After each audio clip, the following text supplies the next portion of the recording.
up, guys? A little bit different video today. I know I'm usually tinkering around with the Mercury or some of my other toys, but today we're going to do kind of a fix-it video.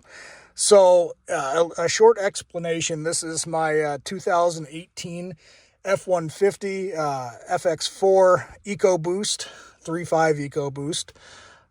That's my daily driver. It's what I take to work every day. I am leaving work in beautiful Wabasha, Minnesota.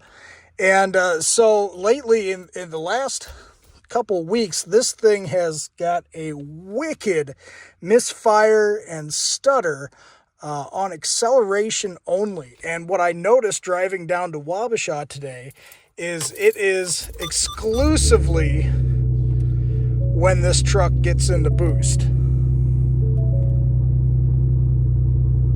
So what's interesting about this little hiccup and stutter is that it only happens when the truck is warmed up and has been driving for a while.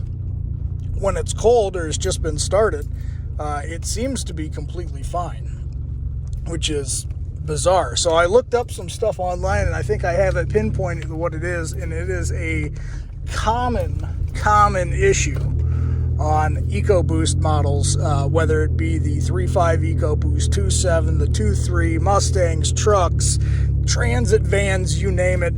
They all seem to have this problem. Not right away, but after a while, it seems to be a known issue with these.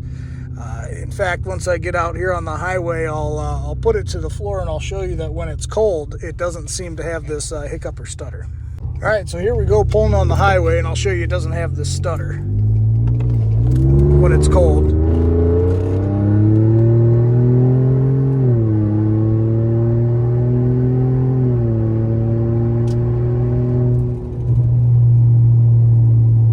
So the truck runs perfectly fine, runs great. Once I get a little bit closer to home, I'll shoot another clip of this absolutely horrendous misfire that it gets after it's been driven for about 30 minutes or so.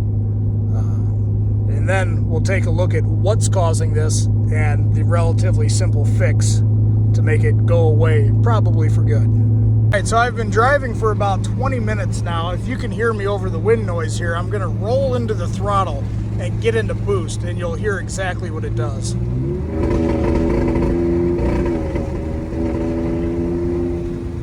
I mean, that's bad. In fact, it's already triggered my check engine light, if you can see that. I mean, just, you can hear it. It doesn't have, if just partial throttle, it runs fine. You hear that? But as soon as I put some load on it and it rolls into boost, it doesn't like it. So we'll take a look at what the root cause of this issue is and how to solve it. As you saw in the previous footage, that misfire is really bad, but again, only when you get into boost. So I've done a lot of reading online, and this is actually a really common issue with a lot of EcoBoost engines, not just the 3.5 that's in the truck, but also the 2.7 liter, the 2.0, the 2.3, happens in Mustangs, transit vans, you name it. Whatever the EcoBoost comes in, this has been an issue. It's kind of a known problem, and I'm sort of surprised Ford doesn't have a fix for it yet. But what it is that condensation builds up in the intercooler over time, and then when you get into boost, all that gets forced into the engine, fouls out the plugs, then you get, the misfires and all these other problems. So there's actually a really easy fix for this.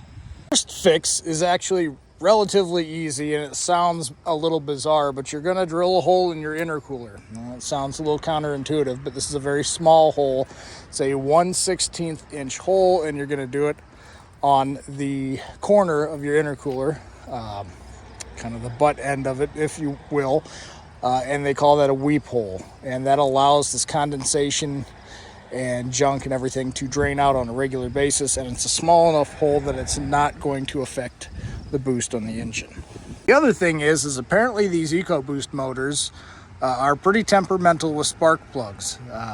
They like to be changed out every 25 to 30,000 miles, contrary to Ford literature. And they like to be gapped pretty specifically at about 0.028 for the spark plug gap. In retrospect, that's, you know, in the racing world, nitrous motors and turbo motors are known for eating plugs and doing so a lot quicker than your naturally aspirated motors. Why would it be any different on a factory turbo motor? I should have expected something like that, but hey, whatever. So we're also going to change the spark plugs, and I'm going to specifically gap them at 0.028. We'll put everything back together and we'll see what it does. That everything I've read online is that is a surefire fix, that if you drill this weep hole in your intercooler and you keep up with your spark plugs, you will never have this issue with the truck ever again, or truck, car, whatever the motor's in. So everything that I saw online as far as getting to the bottom of this intercooler was for older model trucks, and this is a 2018. All the other ones said there was two 13mm bolts on the bottom of this valance somewhere, and you could take the valance off and then you could get to this plastic end of the intercooler. Well, I don't see that on this truck, but what I do see is an easy solution is, I believe this is the bottom intercooler mount. Two 15mm bolts, one on either side. I'm just going to drop the intercooler mount and we'll do it that way.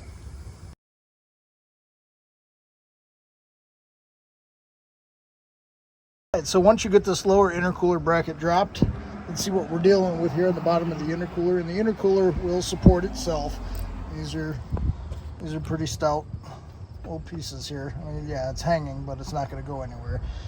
On this driver's side here, if you can see where that tube goes, that goes up to the intake. So those two tubes there are what come in from your turbos. It gets cooled in the intercooler. And then this portion right here is where everything collects. So we're going to drill a hole in the bottom of this, just a 1/16 inch hole in the bottom of the plastic, and that should evacuate all the garbage and junk and stuff that's accumulating in the bottom of this right here.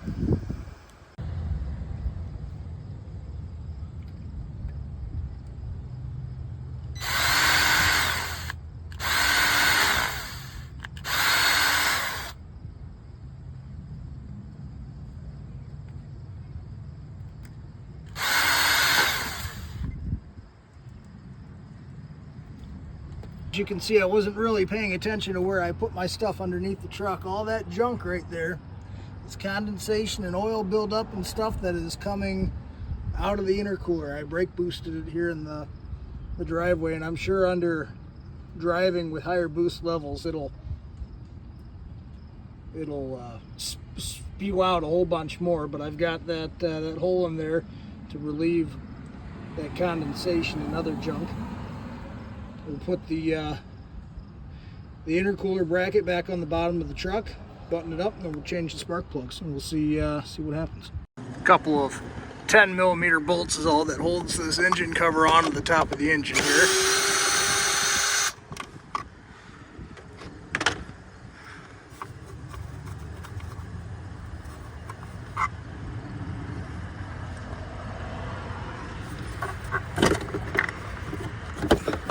Pulls right off. Honestly, I'll probably leave that off the top of the engine. If I had to make an educated guess, I would bet that that's not doing the engine any favors when it comes to dissipating heat from the intake. Then your spark plugs, just right underneath those coils, right on the top of the motor. Pretty convenient. All right, and as I suspected, these plugs, they don't really have that many miles on them. Maybe 25,000. They don't really look all that great, do they? And that spark plug gap, it'll focus, is definitely bigger than factory specs. So we'll swap all these plugs out at 0.028. We'll go take it for a drive and see what it does. So if you guys can see this, this is what every last one of those spark plugs looked like in that truck. There might have been 20 or 25,000 miles on them. I did a tune-up on the truck shortly after I got it. and not a single one of these was gapped under like 0.038. So the gap was way off from what it should be. It should have been there. It was like there. So, but it's getting dark out.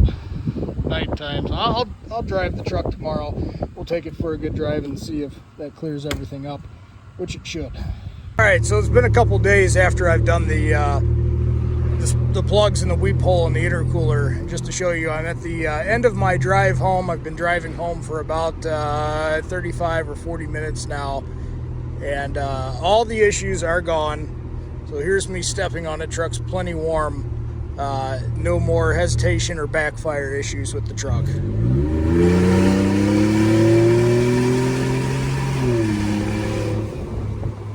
Truck runs like the day I bought it. All right, guys, I'm going to call that a success. I drove the truck for like 45 minutes or an hour yesterday. I drove it hard, and all the issues that I was having have completely cleared up. So we're going to call that a win, and we're going to call that a fix. Again, just to recap, these misfire and stuttering issues that you may have on your EcoBoost engine, the root cause is probably condensation buildup in your intercooler. Of course, drilling that weep hole helps evacuate all that nastiness out of the intercooler. It does not affect your boost. I can vouch for that. So your boost levels are, the engine runs the way that it's supposed to. That hole is not big enough to affect how much boost you're actually pushing through the intercooler and all the rest of the piping. And the other thing is your spark plugs. And again, this is something that I should have expected. Nitrous and turbo motors in racing applications are known to go through plugs. Why wouldn't a factory turbo application, I wouldn't say necessarily eat plugs, but why wouldn't it require more frequent plug changes? So make sure you gap your plugs correctly on these F150s. The most recommended specs are 0.028 to 0.030 on your plug gap. And it's recommended that you change them 25 to 30,000 miles as opposed to, I think the factory recommendation is every 60,000 miles. So keep that in mind, guys. If you're having this issue, this worked for me. It may not work for you, but definitely the place where I would start. Hopefully that helped you if you're here watching the video because you're having that issue. But as always, thank you for watching. Please like the video, comment, subscribe. It really does help the channel. And as always, most importantly, have an awesome day.